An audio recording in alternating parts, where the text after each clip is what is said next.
Welcome to Blind Shovel, an arts and music podcast. Today I have the pleasure of speaking with Michelle Kwon, illustrator and cartoonist. Enjoy.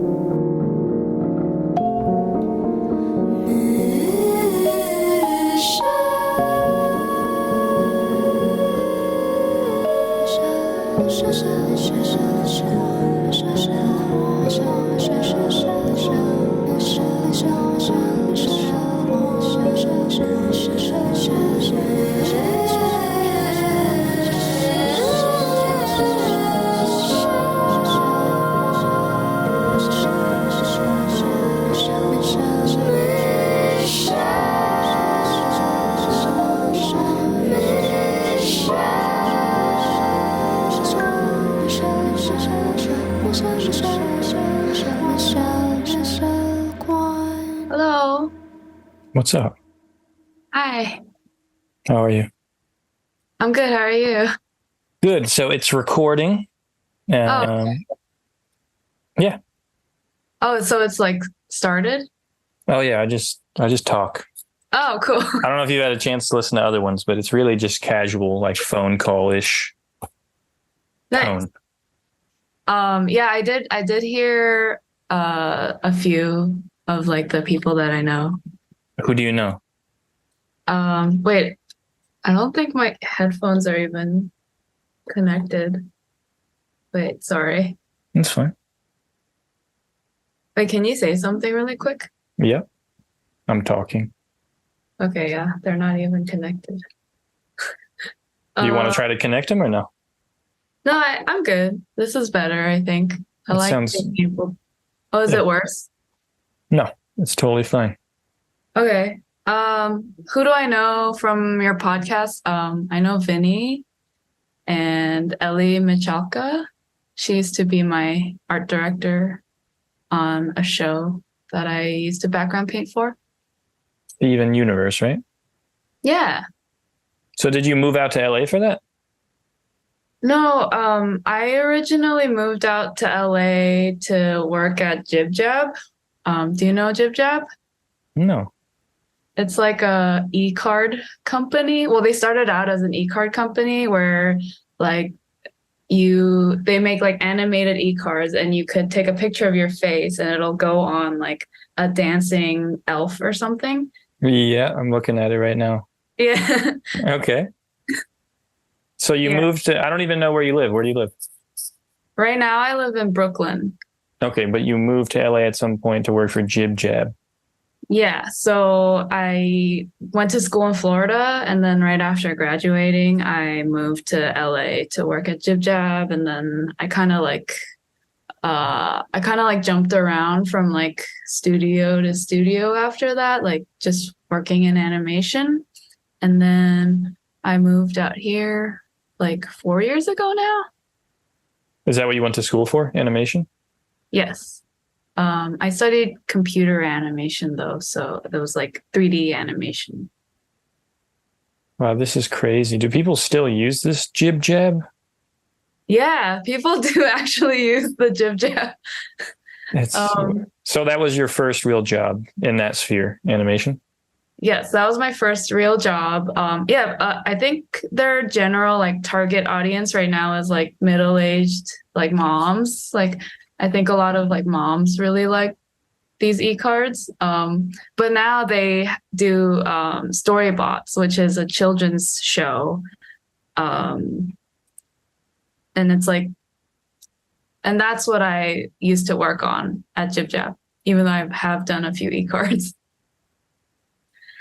And was that experience valuable? I think it was really valuable, actually. While I was in school, I went to Ringling. Yeah. And like it was all very like Pixar focused. Like my goal during school was to like get a job at Pixar or like Disney or DreamWorks.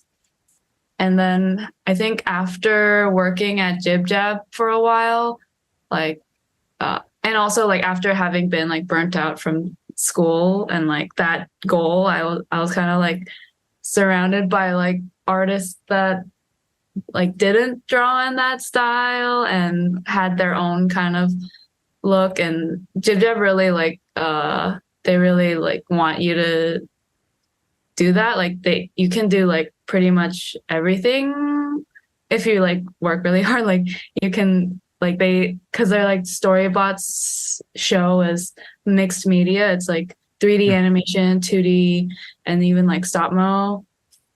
And they like encourage you to work in like a lot of different styles.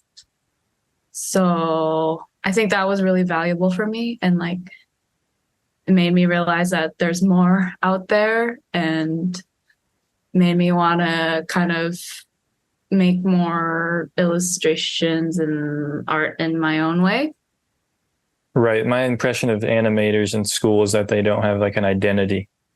I don't know if that's correct, but I mean like drawing style. They don't have like, at least the school I went to in the animation department, I don't really feel like any of them had a good style. They just kind of knew like this way of animating movement, which is valuable.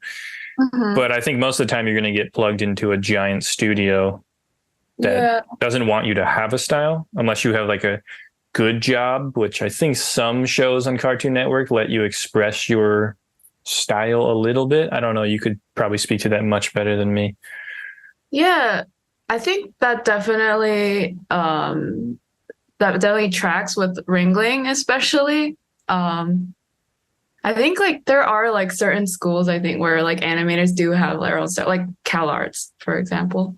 But they also definitely have like a school style, but I think that's just like school to school. But what were we talking about again? Well, I mean, animation and and style. I feel like maybe what's attractive about the comic scene, at least at a certain point, is each person had. Well, there's definitely similarities, right? But people seem to have more of a individuated approach and style, and that's what kind of attracted me to comics while I was in LA and like working in animation, like because most of these productions you're definitely like, you know, a small cog in a bigger machine. And I like tried making a comic, and it was like maybe like a 15-page comic, and I finished it and I was like, oh wow, like I could like tell a story without having to work for like 3 years for like a 4-minute short film. Right. So yeah, I think that's definitely what attracted me to comics too. And also like everyone has their own kind of individual voice, I guess. But more so, you know. A little more, yeah. So was that like a dream you had as a young child? You wanted to animate? Or is that something later in life that popped up? I think as a young child, I wanted to be like a manga artist. Like that's tough. If I'm gonna be truthful. And then while I was applying to colleges, I was like, I need to do something that gets me money. What specifically, why do you think you wanted to be a manga artist? Was there a book that inspired you? Oh yeah. I mean, I grew up like reading a lot of manga.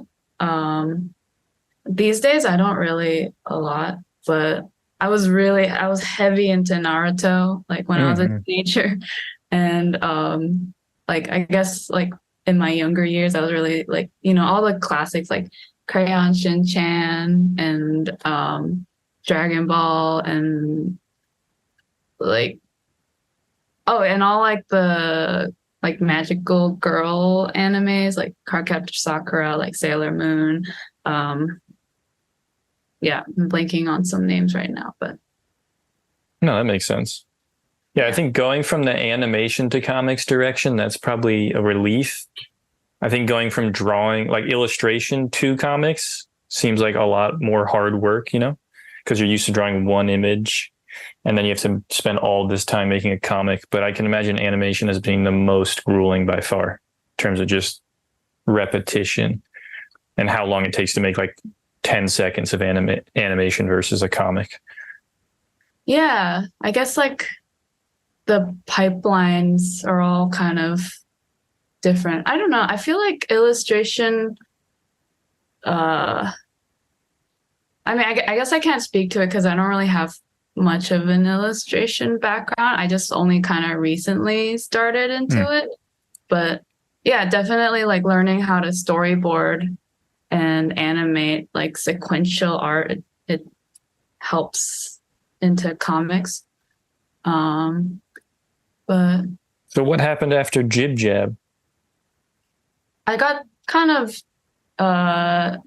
tired of working there because I really wanted to do illustration and just make my own drawings more, but I was kind of like put into a 3D animation role, and I was really tired of all like the technical difficulties that come with 3D animation.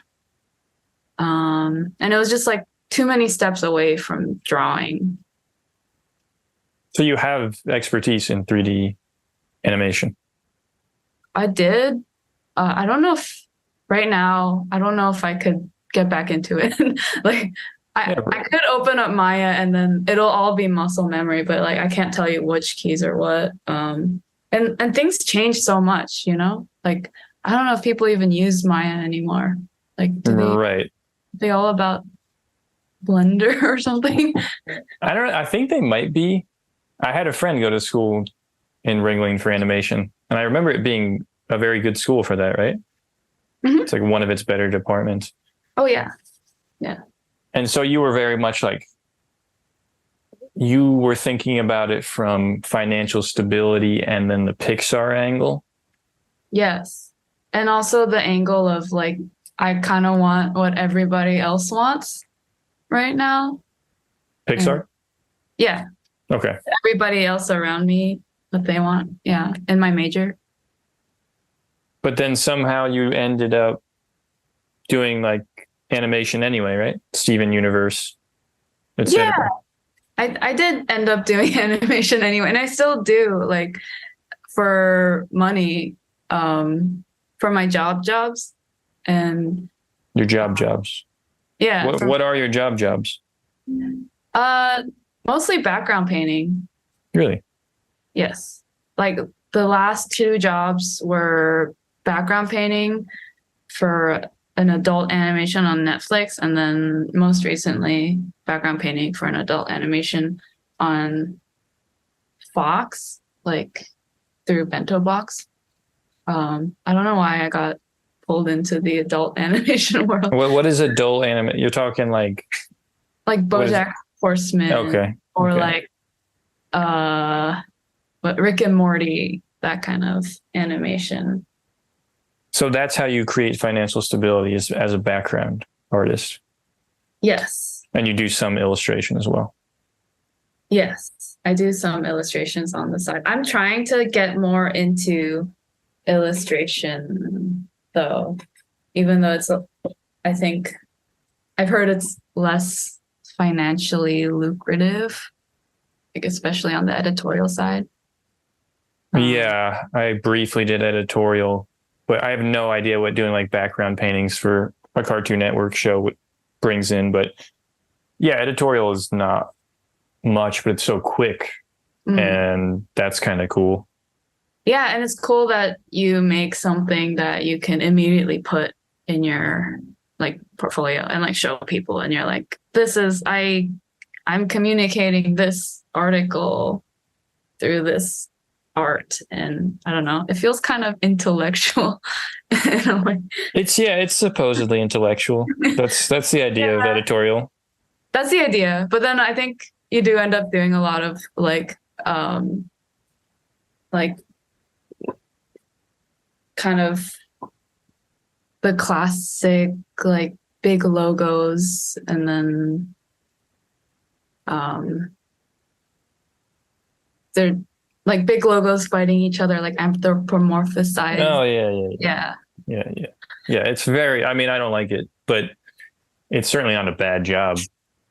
It's just it is what it is. But it's interesting because I went to school for illustration. You kind of start in editorial, And then some people stay there. Some people go all different places. So that trajectory that you lived, is that something you're happy with ultimately? Going from 3D animation in school, doing backgrounds, illustration. Are you cool with that? Or do you wish you worked for Pixar or something? I don't wish I worked for Pixar. Yeah, I mean, doesn't even sound like fun to me, but I'm pretty happy with my trajectory. But I kind of wish that I studied more illustration. I definitely feel like I have some kind of like habits that I would like to break that I learned during school, like from an animator's kind of perspective. Like they always taught us that drawings were cheap. So it's like you can throw away as many drawings as you can as possible, like as long as you like get one good thing kind of. And then that kind of made me draw in a way that's like that, like I'll start something and then immediately I'm like, this looks bad, and then I'll throw it away instead of like seeing where it goes and like finishing it. Yeah, that's interesting. I mean, it makes sense because in an animation you could have like 15 shitty drawings and no one would notice really, as long as the general flow looks good. Yeah. It doesn't need to be like perfect every time. Right. Yeah. That's interesting to hear, coming, like I went to school for illustration and I think I don't see the value of it sometimes. What they would make us do is like 30 thumbnail sketches, but it's a different idea, I suppose, because you're trying to find different concepts for a thing and you're drawing very roughly. So in that sense, those drawings are cheap, but you're also exploring an idea. So it's less about the drawings. I'm assuming in animation, there's just so many drawings you have to make that you can't be super precious about every single thing you're doing. Yeah. Yes. I don't think going is, if you're working already, you'll figure it out. I generally don't think going to school for illustration is worth the money. Oh, really? Yeah. Well, unless you love school. Like, yeah, not worth like private art school money. Like nothing's worth that, I think. Yeah, absolutely. So that's what you want to do, is more editorial. Not necessarily editorial. Like I would just like to draw. I would just like to make more illustrations and then for people to hire me for that, whether it's editorial or animation or like commercial art. Got you. Yes. And the background work, is that enjoyable? It's kind of very I always like talk about this with my friend, but like I think it's the part of the animation pipeline that's like the most you could turn your head off and you just paint. And it's kind of and at this point like I've become like good at it, so I can do it pretty fast. So it's like it has like the best ratio of like kind of effort to rewardingness scale, because it is kind of like a cushy position. Like I think a lot of jobs in animation like are kind of like they kind of pay a little well. I don't know. I keep talking about like money, but no, it's a real thing. Yeah, it's like I think if anyone's figured out how to draw for a living in any way, that's an accomplishment. That's a success. Yeah. And then you can figure out, I'd rather have more fulfilling ways of drawing, but it's pretty rare. Yeah, for sure. And I'm very grateful for that. Like, yeah, I think background painting is like good for me for what I want to do, because like it doesn't require like that much thought and like effort. It does take a lot of time sometimes, but I think like if you're gonna storyboard, that would take so much involvement, and like I would have to put so much thought into it that like I wouldn't really be able to work on my own stuff. Right. So you have mental bandwidth to work on personal work when doing the background designs. Yeah. Is that comics mostly? Oh, my personal work?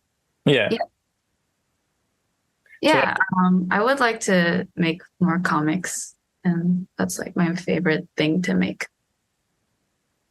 Yeah. Unfortunately, that doesn't really pay. Oh yeah, it does not. Typically. Yeah. So what the last comic you made was called Untitled, is that correct?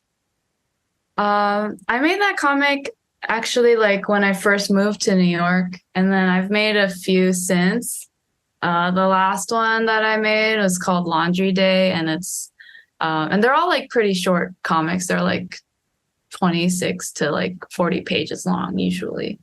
But I would really love to make a really long, thick comic book. Yeah. I don't know. I don't have any. The only advice I have for that is like you have to just have some rule in place that like you need 1 page a day or something, even if it sucks.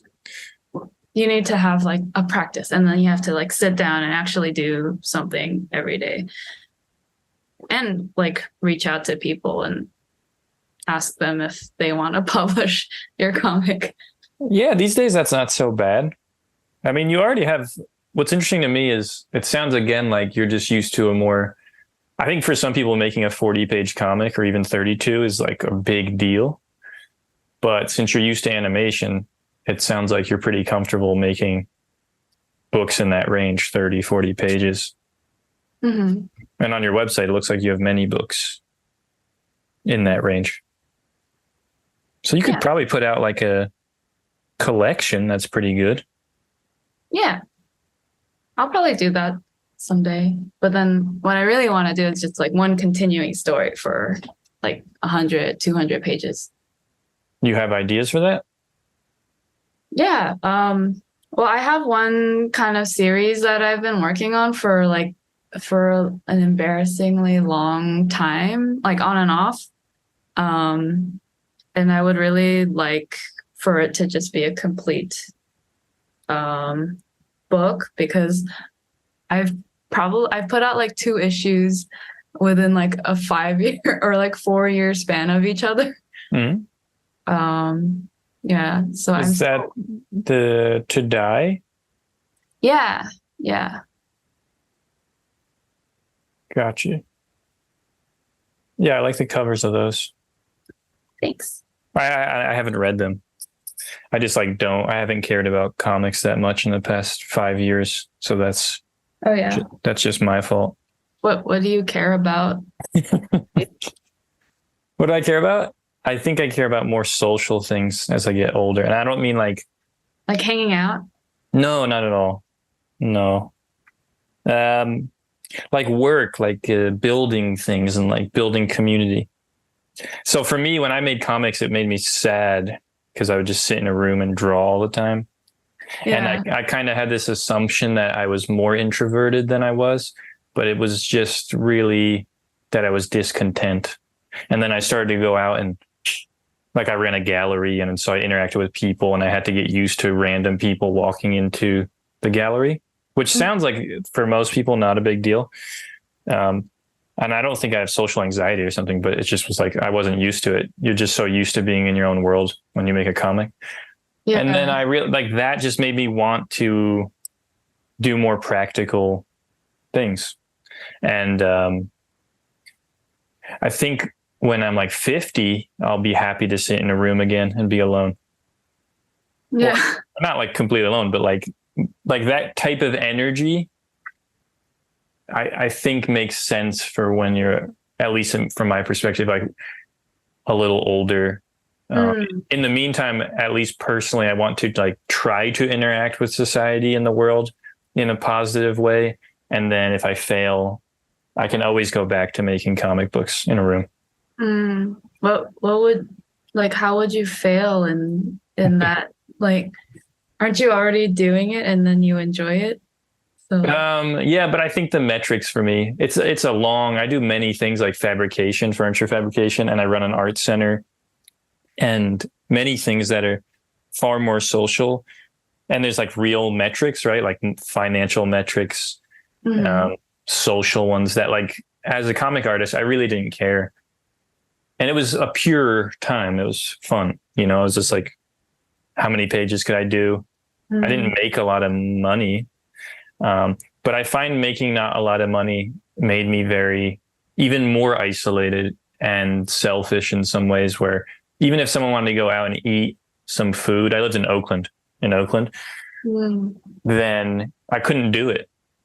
Just didn't have the money to do it. So for me, at least, comics went with a certain lifestyle. It was just an immaturity on my part, but that I couldn't reconcile with like actual maturation of my human side. Mm. Does that make sense? You couldn't reconcile comics.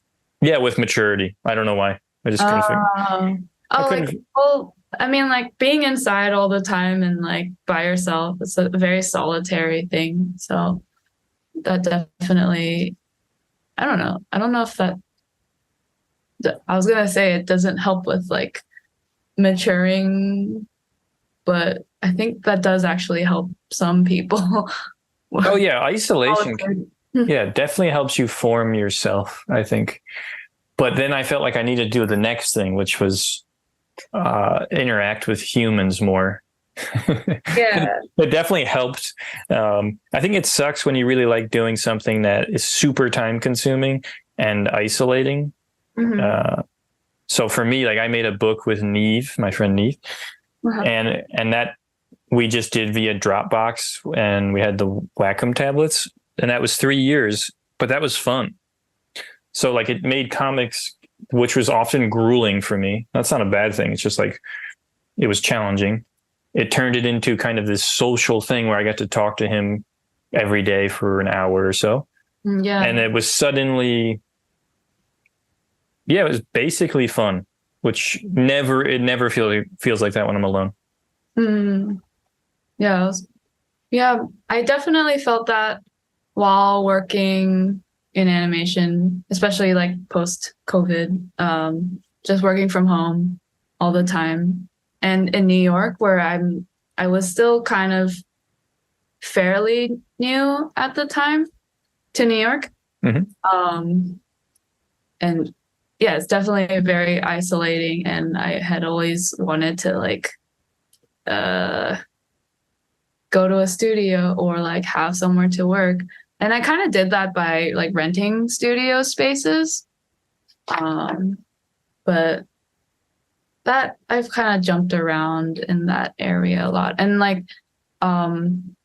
it also made me want to like work like in a different field, just like completely different. Like I've always wanted to have like a part-time job in New Mm. York. I recently started doing that and it's been nice.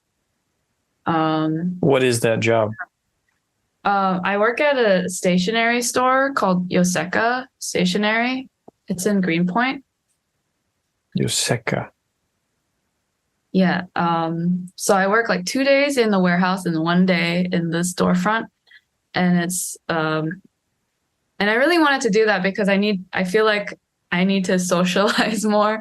Right. And I have been doing that, but it is very tiring for me. Like I don't know if I have like that kind of social bandwidth to like do it all the time. Like even 3 days is like exhausting for me. That's a nice stationery store. Yeah, it's really nice. People come from like Delaware to buy pens there and stuff. Like people are really into that store and stationery. I think that's an interesting perspective for people to hear, because I'm sure there's artists who their goal is to get out of working a part-time job or full-time job. But I think the truth is it's really complicated. Like achieving a balance Yeah. is difficult. Yeah. I feel like I'm definitely privileged that I can like kind of live because I haven't been employed for a couple months now.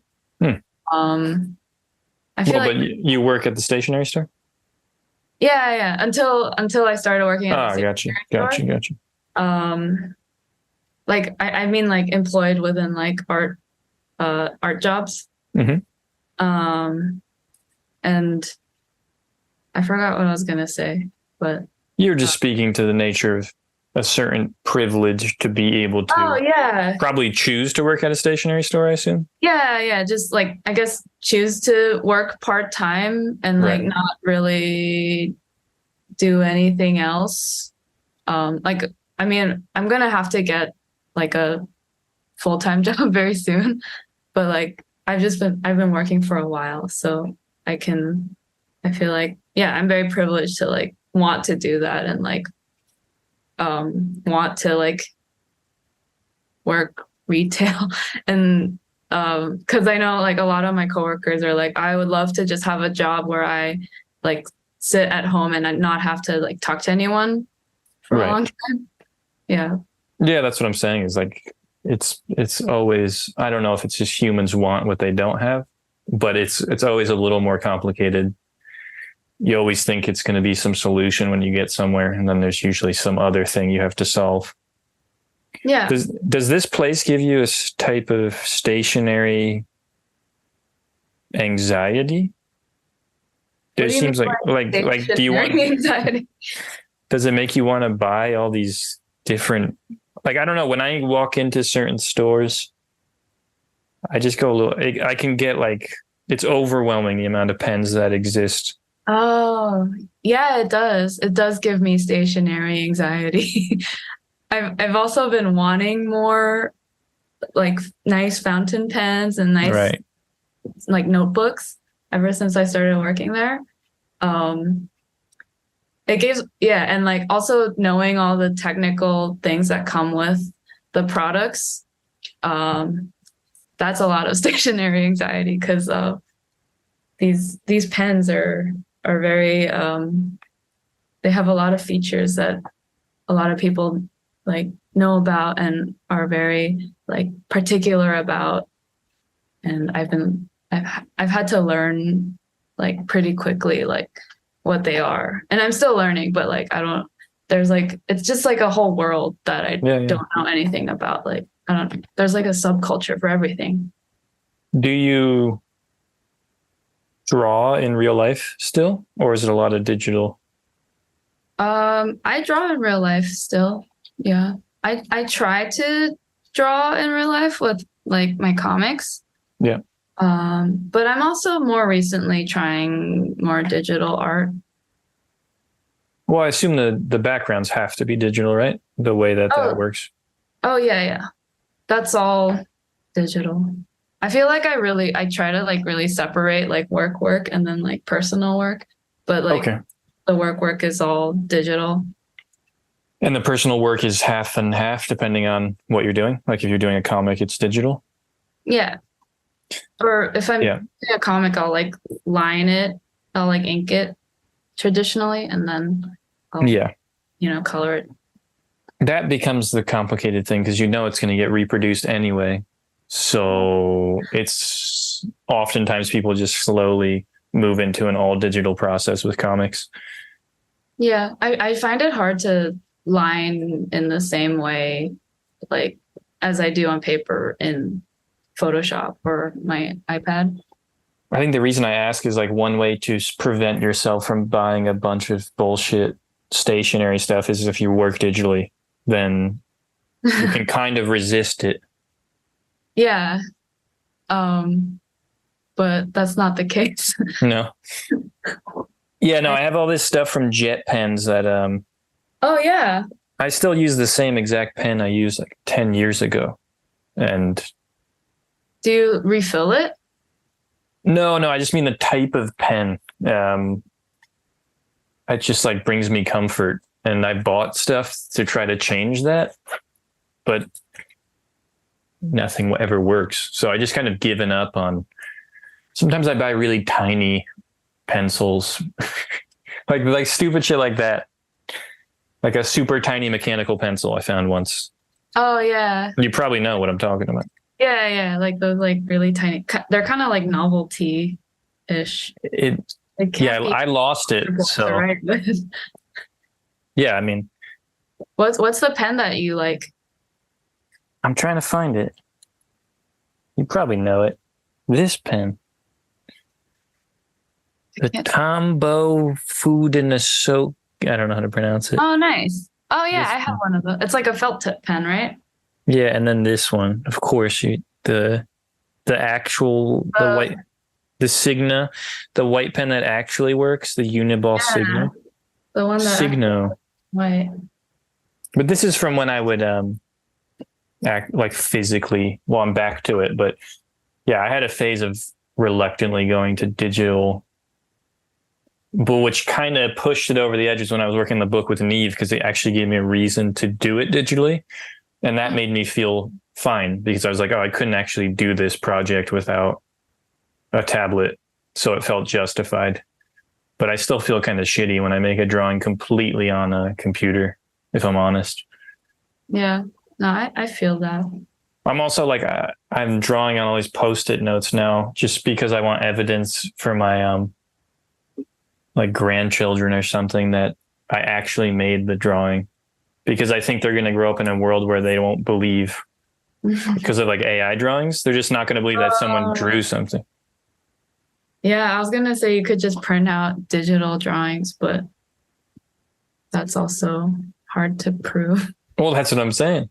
They're Yeah. just, I don't even know what they're going to, it's going to be so hard to prove you drew something unless you have like a very dirty, like I love seeing comic pages with revisions, you know? Mhm. I don't know Yeah. why that's so satisfying to me. That's nice. I like the post-its as a revision thing. I've seen people do that. Oh yeah, that's a good look. Hmm. I'm kind of curious what you think of Pixar movies right now. Do you Oh, enjoy them? I haven't seen any recent ones. What's the most recent Pixar movie? I've seen Coco. That was, I think, my most recent Pixar movie. Damn, that's old. I know. That's real. So It's do you real. think, has animation receded into the background in respect to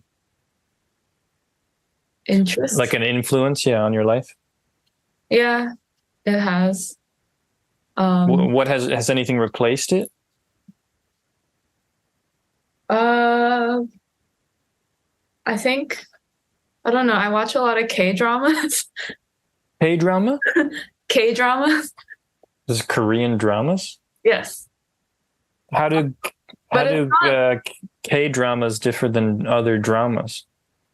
Oh, because they're from Korea, and then they all have their own kind of style. Like they all end in they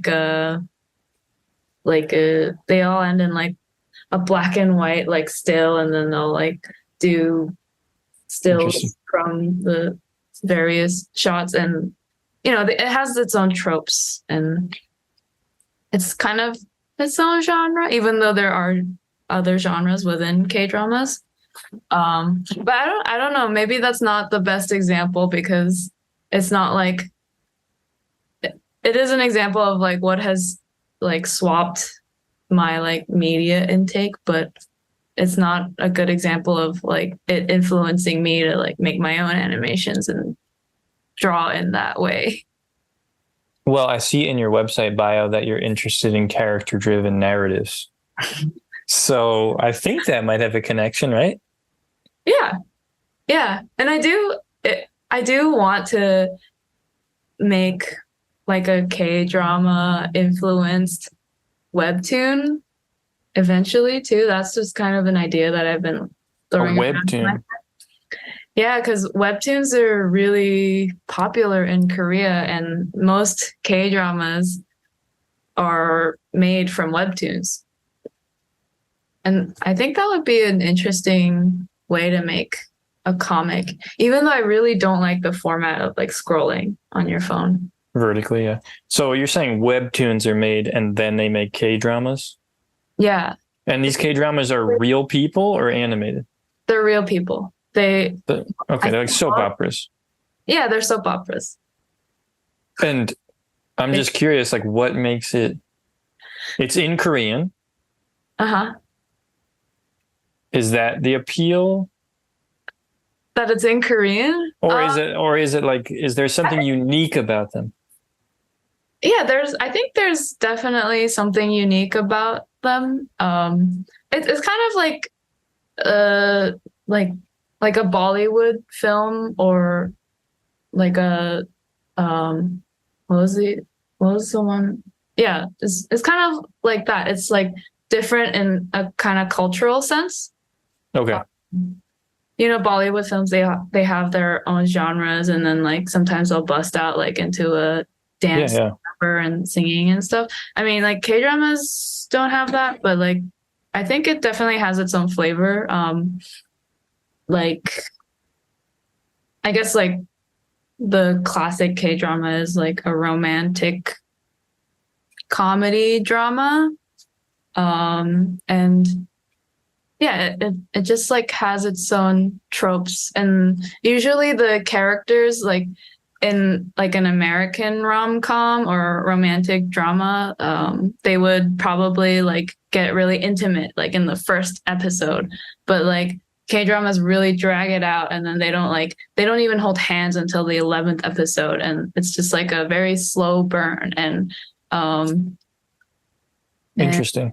yeah, and like the stories are usually have to do with kind of like poor character, rich character, kind of in the vein of like Parasite, you know. Yes, that's what I thought of it. Definitely not Parasite. Like definitely like less highbrow. Were you born in Korea? No, but I grew up there. I moved there when I was like 1, and I left when I was 16. Okay. So you might as well have been born there. Yeah. You were born in America? Yeah. So you're a dual citizen? No, I'm an American citizen. So I went to school on an army base there. So the school I went to was American, and I've never had Korean citizenship, and I don't. Interesting. My Korean is good, but it's not like that good. But you were there for 15 years. Yeah, but you didn't need to learn Korean. I don't know anything about growing up on an army base. Is that like a big enough world where you can just be in a bubble? It's pretty small, but definitely when you like enter the base, it feels like I used to think they had just kind of like ripped land from the US and then like brought it over on a helicopter. It just looks like the States. But it's not like, you definitely do have to learn some Korean if you lived off base like I did. But like, since when you're like that age, like elementary school to high school, you're really only, for me, like I'm only going to school and hanging out with my friends. So like I didn't really have to learn that much Korean to survive. That's a strange place to grow up, a base. Yeah, it is weird. And I went there recently because they're in the process of shutting it down because it's like because they moved the base, and it's like a whole thing. Like it's an army base. Like it used to be in the middle of Seoul. And they're turning it into a park, I think, but I don't know. There's some political thing going on there. Yeah, but I went recently, and it was really surreal because all of the buildings are abandoned, and it feels like the set of a zombie movie, and like there's grass growing along the sidewalks and stuff. Do you experience Han? Maybe. This is a very specific term. You know what I'm talking about? Yeah. Did you watch that Anthony Bourdain Parts Unknown episode? No, I'm not. I just happen to be friends with a lot of Korean people where for whatever reason, the town I grew up in New Jersey, there's a lot of Korean people, and Oh, you're from New Jersey? yeah, Oh, was I'm it? there right now. Oh, I thought you were in LA. No, I just like because I lived in Oakland, I made friends with people who ended up in LA, and I'd never lived there properly. I've never lived in New York either. Oh, I live in New Jersey, and wow. then I met even more Korean people in LA. And then, yeah, I don't know if you know James Chung, but he's an illustrator. He used to run Never Press with two other dudes, which is like a risograph printer. Mm. And one day he was just explaining this term to me, and I thought it was so interesting. Yeah. I find the whole Korean identity interesting. Yeah, it's pretty interesting. I don't know, like what is Han? I don't quite know a lot about it either, but it's just kind of like this repressed it's like a repressed like desire. Like it's like Korean people say that like this ghost hasn't moved on because it has Han. Like it just hasn't moved on from something. It has something that it like needs to get released, you know? Yeah. That I think that's Han. Like people say like grudge or kind of like the desire to like do like to like achieve something, but I don't know if grudge is the right word for it. But like in respect to do you feel so basically half your life you lived here and half your life you lived in Korea? Yeah. Do you ever want to live there again? I would love to live there. But now I don't really know anyone who lives there besides like one aunt. So, and at this age, like I don't really want to like live somewhere where I have to make a whole new set of friends again. And at this point, I feel really culturally American. Sure. And in Korea, there's a lot of, I don't know, there's a lot of things culturally that I probably wouldn't do well with. I don't like tattoos or something. I don't know. Tattoos are pretty popular in Korea now, but I guess like that, like the more like conservative sides and I don't know. I feel like I could be wrong, but I feel like in Korea, there's like a lot of people like try to be really perfect, and everyone is like super neatly dressed and has like clear skin, and yeah, it's just a very different vibe from Brooklyn. And I feel like I would feel the pressure more, and it would be kind of oppressive. Yeah, I used to date a Korean girl in high school, and we would play tennis, and her mom would get mad that she was out in the sun, and I didn't understand that. Like the idea of like tanning or being darker was like a bad thing. Yeah. And because in New Jersey, there's literally girls who are going to get tanned like artificially all the time. Yeah. Basically skin cancer. And so it was just fascinating to learn. Well, it's always interesting, I think, to encounter someone with super strict parents. Because it's just interesting to see like different cultural boundaries. I would never think about being in the sun as like a big deal or a bad thing. And then like the fact that the highest rate of cosmetic surgery, I believe, is in Korea. Yeah. That blew my mind too. But I think it's mostly eye stuff, right? Yeah, it's like minute like eye stuff. Yeah, just the fold. Oh yeah, the double eyelid fold. No, the reason I ask is like the comics. Well, the Han thing is like, I don't know if the comics have a ghostly, gooey Not dark. I mean, they're kind of dark, right? Yeah. Like I try to be a little lighthearted, like add a little darkness, but like make it be a little lighthearted too. I feel like maybe like a couple years ago I would have said like, yeah, I have a lot of Han, but like these days, I wouldn't say it's like Han. You got rid of the Han. That's good. There's still something there, but like how do you get rid of Han? there's still something there, but like I have other problems. I don't know if it's like because for me like I kind of like associate it with like angst and that's definitely me when I was younger, like just like a more youthful angsty side. Yeah. But I don't know. People say Han is like it's like at any age. Yeah, I mean, I mostly asked just because it sounds like you really like these K-dramas. So like clearly Korean culture still matters to you in some sense. Yeah, for sure. I consume a lot of like K-drama, like Korean media, like K-drama. I listen to K-pop.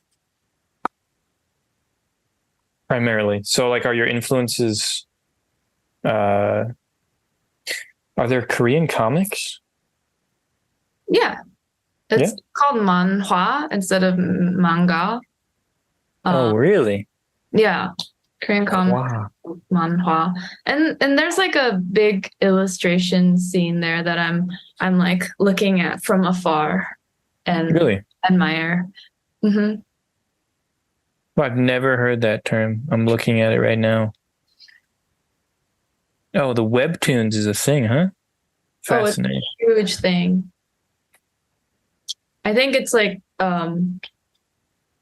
because here you can't make money making comics, but in Korea you can. Right, it's like Japan. It's like a viable career path. Yeah. It's fascinating. Huh. Yeah, I'm gonna have to. So, are there people that I should be looking at? Are there people who influence you that are making manhwa? Yeah, one of my favorite comic artists right now in Korea is someone called Sayo Comics. I feel like I'm very influenced by her. I just really like her work. How do you spell that? SAIO_comics. I think she just came out with a book recently. I'm trying to get my hands on it. Oh, interesting. Yeah, it's cool. Yeah, it's really nice. So like Korea has its own like indie comic scene as well. Do you concern yourself with the scene anymore? With the scene? The scene? With the indie comic scene? I mean, how old are you? I'm 30. Yeah. Do you care about like, I don't know. I just feel like caring about the scene it's much easier to care about scenes in general in your 20s. But you live in Brooklyn, so maybe you're much like, I have no choice. I live in New Jersey, so there's nothing. But is that still very much like do you find community there? Yeah. In the comic scene? I know you said you knew Vinny. I don't know if it's the comic scene. It kind of is. Yeah. I think I do find community in the comic scene. Like I try to table at like zine fairs and like comic fairs when I can. And then I think whenever I'm like leading up to it, I'm kind of just like stressed out. And I'm like, oh, like who cares about this? And like, why would I don't know. I get kind of negative when I'm preparing, I think, because of the stress. And then once I'm there, I'm like, oh, I really like these people and I really like this community. And it's just nice. That's good. Yeah. That's good to have. Yeah. Yeah, these are beautiful comics. And there seems to be a lot of these comics. The Sayo Yo comics? Yeah. Yeah, she's just drawing all the time. It's cool. So how often do you draw in a day, do you think? On a typical day? I mean, I'm trying to do it at least once a day, but there are times when I go like a whole week without drawing. Drawing as separate from work, right? Yeah. Because in work you're drawing. Yeah. I'm trying to, yeah, but I'm not like working in animation right now. Right. Yeah, Right. I'm like unemployed in that way. Yeah, I feel like is that happening because the animation industry is fucked a little bit? Yeah, I think so. Okay. Because my friend Jesse Ballmer I don't think he has a job either Oh wow. at the And moment.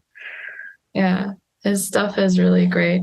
Yeah, I think I went back to LA recently and most of my friends don't have jobs either. Yeah. So you picked a good time to move on, it seems like, to focus on illustration. Unless that becomes obsolete with AI illustration, which 5 years probably. Yeah. Yeah, maybe. But I don't know. With these recessions, isn't there always a boom afterwards and then there'll be plenty of jobs again? Maybe I'm being optimistic. In animation, I don't know. I think industries can fall. I don't know. I think about. I hope not. I don't know. I don't know enough about the industry. I just like animation. That's all. As like a viewer. Do you still consume a lot of animation? Yeah, I screen a lot of weird, obscure animation at the art center. I try to introduce people to underappreciated stuff. And then I also show Ghibli films once a month. So I love animation. I think it's maybe the best medium when done right for me. Like a good Miyazaki film is probably, I don't know what's better than that. Yeah. Me neither. In fact, I can't wait to see this film. Oh, his new one? Yeah.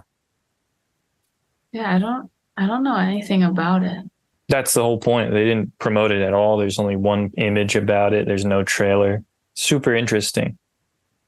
But when I was young, I wanted to be an animator briefly, and then I just tried. And I was like, this is insane. I bought all the paraphernalia, like the pegboard or whatever it's called. Oh yeah, like the light box, the pegboard. Just this thing with the dots, and then I drew like 3 images. Like this takes forever, and yeah. So I think naturally, I just fell down into comics, or I fell down into illustration, and then went up to comics. Because I think comics are like the up or down trajectory. I think I've known really good animators just to get super burnt out, and then they'll just like, oh, I'll make some comics. It's definitely less work. Or I've seen comic artists just go like, wow, this is way too much work. I'll just make paintings. And then for me, it was even like once I was making a bunch of comics and then I got illustration work, I was like, shit, I can make $300 in 3 hours. Meanwhile, I make a book that takes 3 years and I make like $500. It was super hard to get back into the groove with comics once I realized I could make even a little bit of money with like significantly less effort. Yeah, it's a thankless job. It is in this, and I think especially when you're disconnected from a scene, like if you're not genuinely interested in it for what it is, it's hard to do. I can't imagine making comics in a country like Japan where there is like a market and a understanding of what that is. And like the work ethic that comes Sure. Yeah, that's why when you were talking about being a manga artist, when you're like wanting to be that when you're young, it's just like I can't imagine the machines that you would be up against, like the people who are just like built to draw comics all the time. Yeah.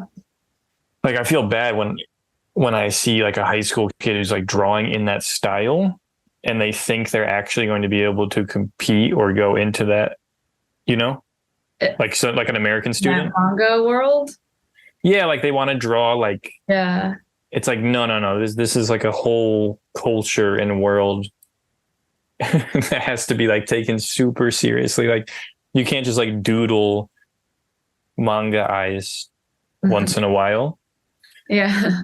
You can of course like shift and develop your own style and make like comics or illustration.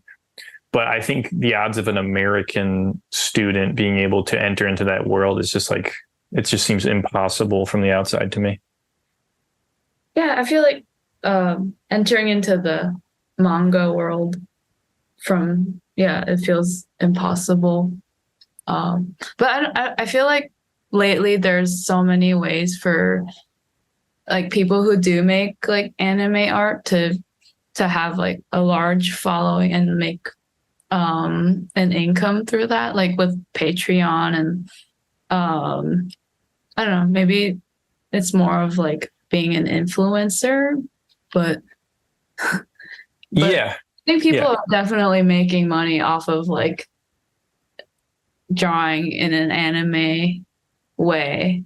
I don't know Totally. about that world, but No, nor do I. I'm just kind of bullshitting. But I think what I'm trying to highlight is when you're young, you just like the aesthetics of something yeah, and you don't really know what it entails industry wise yeah, or effort wise. Like you don't know, like when you watch an animated movie, especially like a Miyazaki film, as a young kid, you have no idea the amount of effort and pain.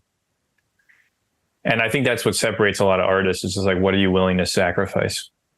Are you willing to be miserable? Like he seems pretty. I mean, he's beautiful in a lot of ways, but he's definitely like a grumpy dude. And like, I won't even get into the fatherly dynamics.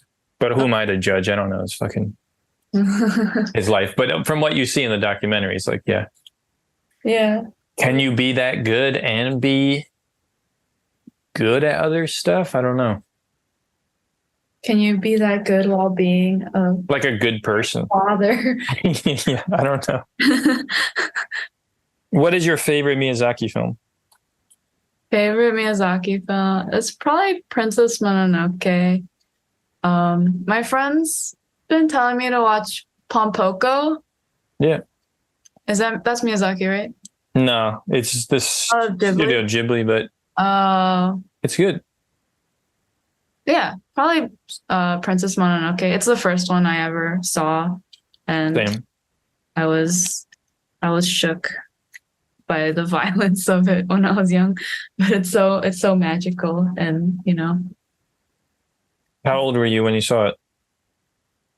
I was probably I think I was like 10-ish, 10, 12. I'm not sure.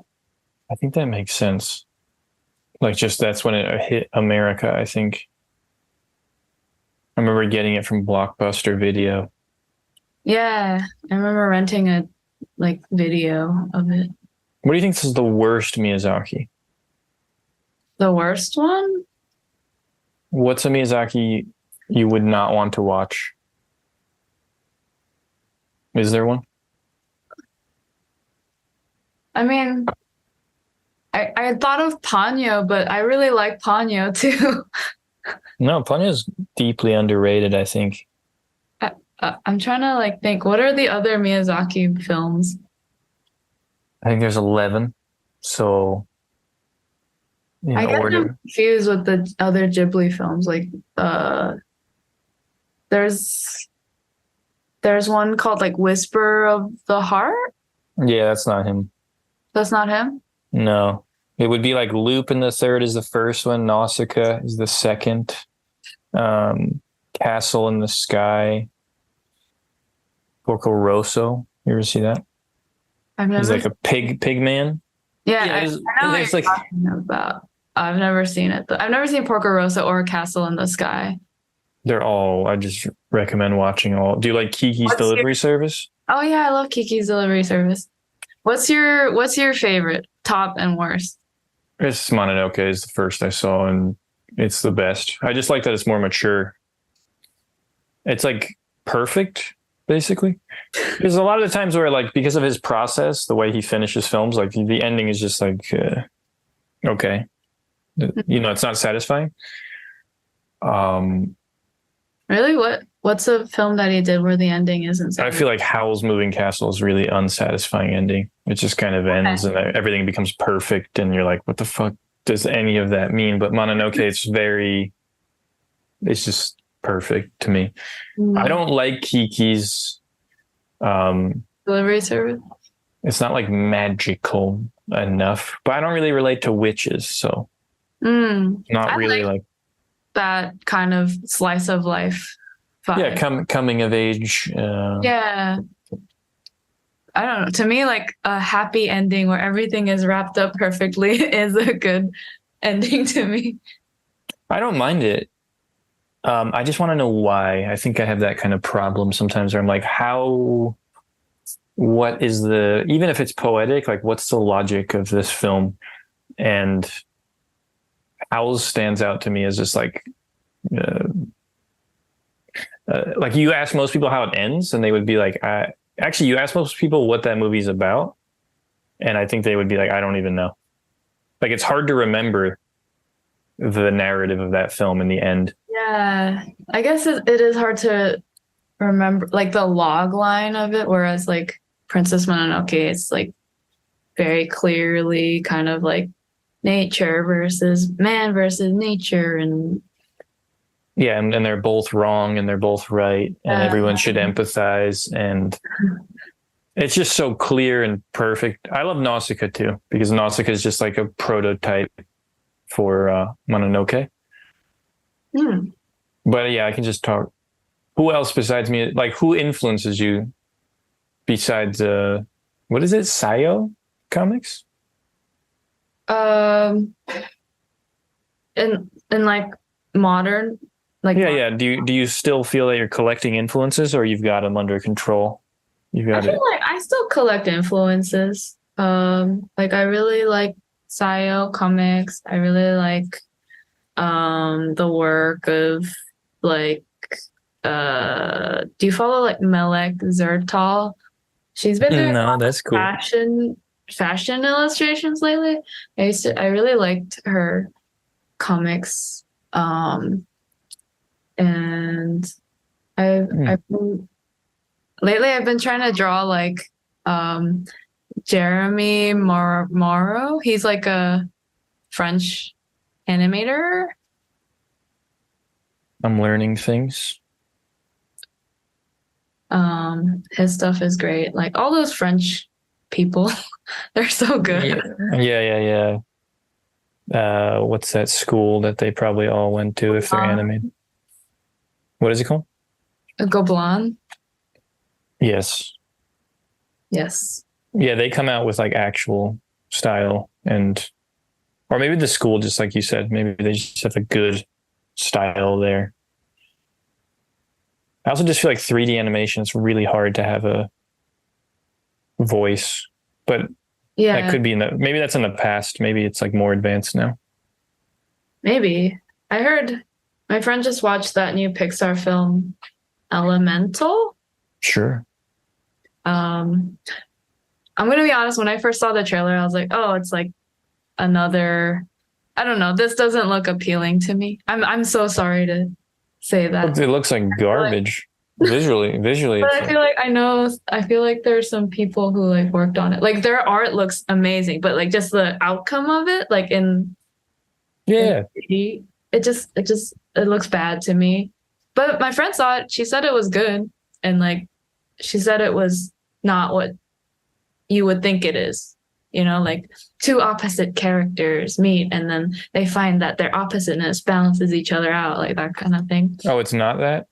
Okay, no, she told me it's more of like an immigrant story, which I was like surprised about. Interesting. Yeah, I haven't seen it. I think it visually looks like shit, but I think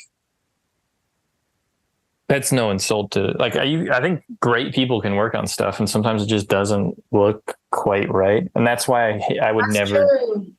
I would never fuck with animation because that horrifies me. That you could spend like 3 years and then you wouldn't like the film, you know? Like Yeah. at least with a Miyazaki movie, you're going to be run into the ground, but you're going to like and respect the film at the end. But I don't feel that way about a lot of stuff, or like maybe Adventure Time. Like I feel like a lot of people who worked on that genuinely like the show. Maybe you felt that way about Steven Universe. No, okay. Oh no, I like the show. I just never really watched it. Oh, that's interesting. I like how it looks. I never watched it though. I never thought about that. So you could draw backgrounds all the time for a show and then maybe just not even really watch it or care. Yeah. I haven't really seen, I mean, like the last two things I worked on, like I haven't seen them. Like they haven't come out yet, so I haven't seen any episodes, but I wouldn't watch it. Like it's just not my cup of tea.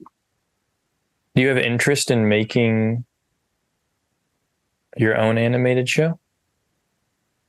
I mean, if that opportunity fell in my lap, yeah, but I think for me, my priority would be making a comic first. Right. That's your ambition. Yeah. It's not like making an animated show. That's not really something that I would spend a lot of effort doing because it takes so much time. And I feel like it's a lot of like politics or trying to get the executives to buy your thing, and then maybe things might change. Or like they might want some control over your thing, and I don't know. That it just seems like a lot to deal with. Yeah, as a counterpoint to what I was saying, like the good thing about comics is the isolation, because then you don't have to worry about someone greenlighting it or all the nonsense. You just make the book or you don't, and it's your fault or it's your accomplishment. Yeah. Yeah, it's a good and bad thing because there's nobody on the other side saying, "Hey, you need to finish this." Yeah, maybe you have to like pay a friend to, I don't know. I'm sure there's a way to figure it out. You have to pay your friend $10 every time you don't. Or like you have to give them a chunk of money, a good chunk of money, and then you'll get kind of an advance. And if you don't finish it, you don't get that exactly. Money. This is ego. Oh, ego. Yeah, he needs my attention. He's really cute. No, he's beautiful. Sorry, he's beautiful. Yeah. He doesn't like cute. Right. He's handsome and exactly. and refined. All right, so I think that's the thing you need to do is the giant comic book. Yeah, that's the thing. When will you have it done, you think?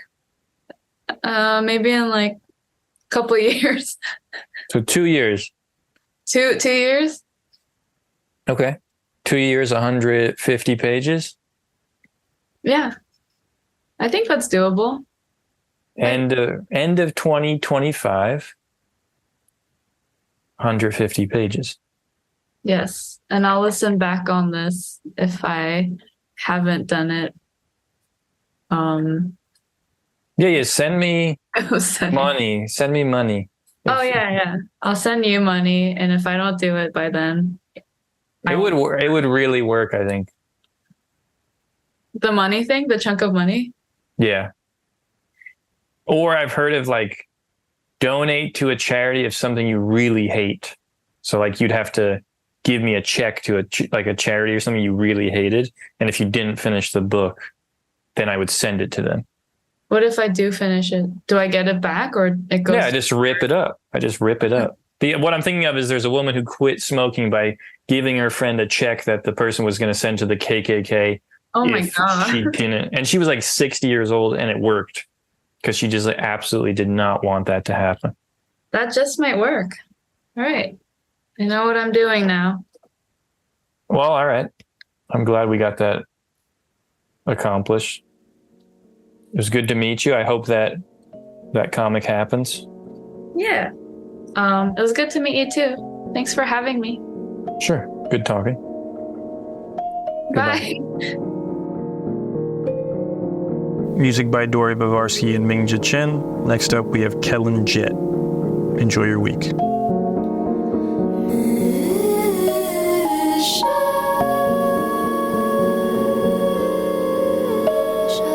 Sha sha sha sha sha sha sha sha sha